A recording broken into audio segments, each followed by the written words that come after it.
अस्सलामुअलैकुम। बोल न्यूज़ में खुश आमदीद। मैं हूँ गौहर इशरात। हेडलाइंस आपने जानी, अहम खबर शामिल करें। आपको बताएं कि वज़ीर आज़म ने तहरीक इंसाफ से मुज़ाकरात के लिए कमेटी तश्कील दे दी है, जबकि कमेटी में नायब वज़ीर आज़म इसाक डार, राना सनाउल्लाह, सेनेटर इरफान सिद्दीकी शामिल हैं। इस मुतालिक मज़ीद क्या तफसीलात हैं, फ़हद चौधरी से जानते हैं। जी फ़हद।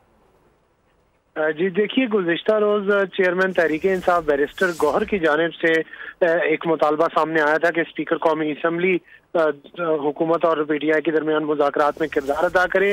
और इसके बाद स्पीकर ने वज़ीर आज़म शहबाज शरीफ से ये दरख्वास्त की थी कि वो एक मुज़ाकराती कमेटी हुकूमत की जानिब से तश्कील दें, जिस पर 8 रुकनी एक स्पेशल कमेटी वज़ीर आज़म शहबाज शरीफ ने तश्कील दे दी है, जिसमें नायब वज़ीर आज़म इसाक डार, राना सनाउल्लाह, इरफान सिद्दीकी शामिल है। इस कमेटी में हुक्मरान इत्तेहाद के दीगर रहनुमाओं में राजा परवेज अशरफ, नवीद कमर, खालिद मकबूल सिद्दीकी, अलीम खान, चौधरी सालिक शामिल होंगे।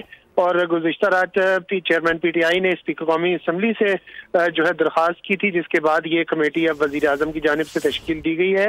वज़ीर आज़म ने इस उम्मीद का इजहार किया है कि मुल्क की सलामती और कौमी मफाद को बातचीत के दौरान मुकद्दम रखा जाएगा। और उनका कहना था कि पाकिस्तान है तो हम सब हैं। स्पीकर कौमी असम्बली की काविशों को सराहता हूँ।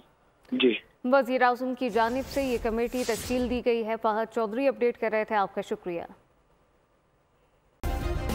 सब्सक्राइब करें और बेल दबाएं ताकि कोई खबर रह न जाए।